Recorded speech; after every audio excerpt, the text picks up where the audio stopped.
Hey guys, आज हम बात करने वाले हैं शेयर मार्केट के बेसिक पॉइंट के बारे में कि शेयर मार्केट क्या है। जो नए लोग हैं खास करके लिए ये वीडियो उनके लिए है जिनको कुछ नहीं पता है, वो नए नए ट्रेडिंग इन्वेस्टमेंट करना चाहते हैं। जैसे कि सपोज दैट उनको किसी तरह का डाउट लगता है कि शेयर मार्केट में हम कैसे इन्वेस्ट कर सकते हैं, इन्वेस्ट करने में हमें कुछ लॉस भी तो नहीं होंगे, किसी तरह का दिक्कत तो नहीं आएगी। तो स्पेशली फॉर उन्हीं के लिए वीडियो है। तो शेयर मार्केट में इन्वेस्ट करने के लिए सबसे पहले आपको समझना पड़ेगा शेयर मार्केट को, कि शेयर मार्केट आखिर है क्या। तो शेयर मार्केट अगर नॉर्मली जनरली देखा जाए तो थोड़ा बहुत सभी जानते हैं, लेकिन उसका एक सटीक इन्फॉर्मेशन मैं आपको दे देता हूँ कि शेयर मार्केट होता क्या है।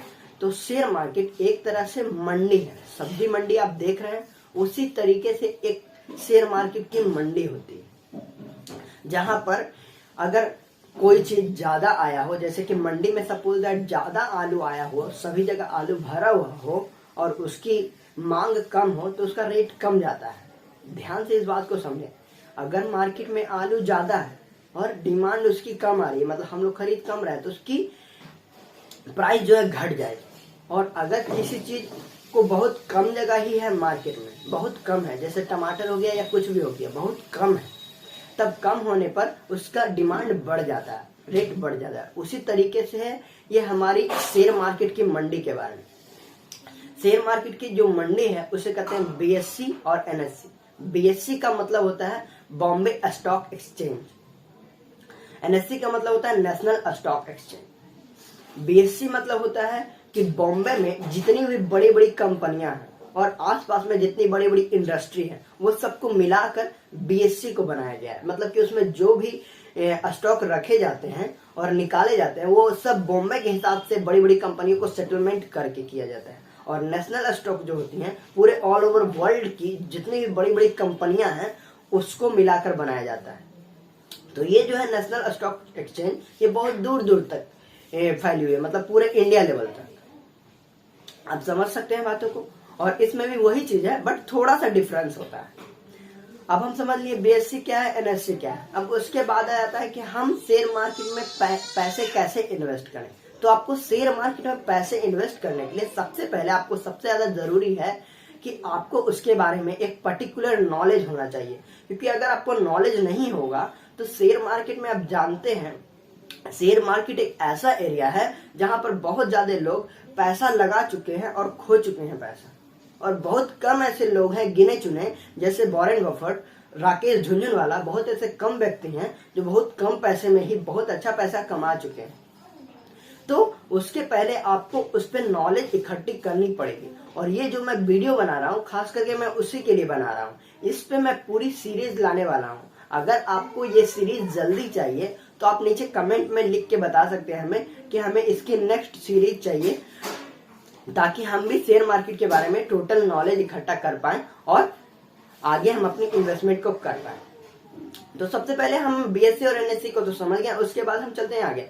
उसके बाद आ जाता है कि हम शेयर मार्केट में पैसे कैसे लगा सकते हैं। तो पैसे लगाने के लिए आपको तो मैंने बता दिया, सबसे पहले नॉलेज इकट्ठा करें। अब नॉलेज कहाँ से आप इकट्ठा करेंगे? यूट्यूब या तो आप गूगल से इंफॉर्मेशन कलेक्ट कर सकते हैं, लेकिन वहां पर से आपको एक सटीक इंफॉर्मेशन नहीं मिल पाएगी। तो आप क्या कर सकते हैं, सबसे पहले आप क्या कर सकते हैं कि आप खुद का एक डीमेट अकाउंट बनाएंगे। डीमेट अकाउंट बनाने से क्या होगा, आप किसी भी स्टॉक का एनालिसिस कर पाएंगे। उसका प्राइस क्या है, कितना पे चल रहा है, उसका मार्केट वैल्यू क्या है, वो कितना % का रिटर्न दी है, कितने महीने में, कितने साल में, हमें कब पैसे लगाना है, हमें कब इसमें लॉस हो सकता है। ये सब आपको डीमेट अकाउंट के थ्रू ही पता चलेगा। अब आप सोच रहे होंगे डीमेट अकाउंट आखिर हम किसमें खुलाएं, सबसे अच्छा कौन है।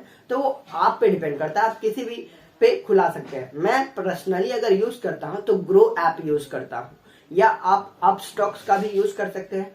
आप डीमेट अकाउंट खुलवाने के लिए आपको डॉक्यूमेंट क्या क्या चाहिए होंगे, तो आधार कार्ड जो मोबाइल नंबर से लिंक हो, और पैन कार्ड, और आपको बैंक डिटेल वगैरह देनी होगी। तो ये प्रोसीजर होता है। उसके बाद आपका केवाईसी कंप्लीट करने के बाद आपका हो जाएगा।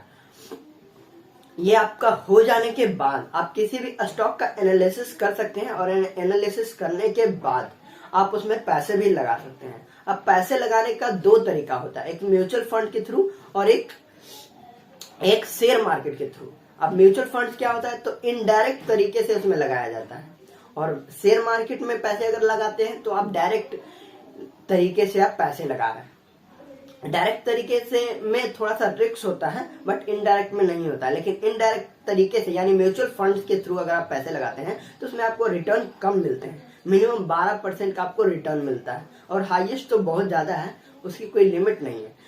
38% तक भी म्यूचुअल फंड्स रिटर्न देती है, लेकिन वो किसी किसी स्टॉक पे किसी किसी को, सभी को नहीं मिल पाता है। और उसके बाद आ जाता है हमारा स्टॉक मार्केट। तो स्टॉक मार्केट का कोई भी लिमिट नहीं है कि कितना % आपको रिटर्न देगी या कितना % आपको लॉस कर देगी, इसका किसी भी तरह का लिमिट नहीं है। तो इसका लिमिट नहीं है। अब दूसरी बात है कि ये भी हमको जानना जरूरी है, अगर हम शेयर मार्केट में पैसे लगा रहे हैं तो कि आखिर हमें शेयर मार्केट में पैसे लगाने क्यों है, इसकी जरूरत क्या है।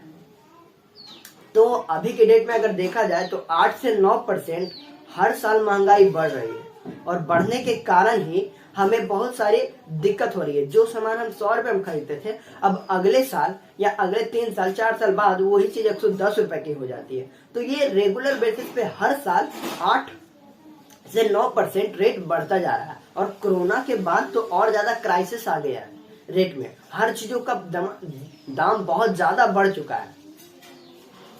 तो आप ये काम कर सकते हैं कि जैसे आप देख लिए 8 से 9% बढ़ रहा है रेट। अब अगर आप सेविंग अकाउंट में पैसे रखते हैं तो 4 से 5%, 6% आपको रिटर्न मिलता है, उससे ज्यादा तो रिटर्न मिलता नहीं है। उसके बाद अगर करेंट अकाउंट में पैसा रखते हैं तो करेंट अकाउंट में भी आपको पैसा नहीं मिलता है। अब उसके बाद हो गया फिक्स डिपॉजिट। अब फिक्स डिपॉजिट में आपको खास रिटर्न नहीं मिल पाता है, 5%, 6% जो भी मिलता है, इससे ज्यादा आपको रिटर्न नहीं मिलता है। लेकिन स्टॉक मार्केट में अगर आप दिमाग से एनालिसिस करने के बाद पैसे लगाते हैं तो आपको बहुत अच्छा प्रॉफिट हो सकता है। और इसमें किसी भी तरह का लिमिट नहीं है कि आप इतना ही पैसा लगा सकते हैं। इसमें आप 100 रुपए, 50 रुपए से भी स्टार्ट कर सकते हैं, और किसी पैनी स्टॉक मतलब कम दाम वाले स्टॉक को भी खरीद करके आप अपना एनालिसिस स्टार्ट कर सकते हैं। इसमें 50 रुपए, 20 रुपए, 300 रुपए, 1000 रुपए भी लगा सकते हैं। तो अगर इसकी आपको फुल सीरीज चाहिए तो नीचे आप कमेंट बॉक्स में हमें बता सकते हैं। इसी तरह के हम शेयर मार्केट से रिलेटेड, फाइनेंशियल एजुकेशन से रिलेटेड मैं वीडियो लाता रहता हूँ।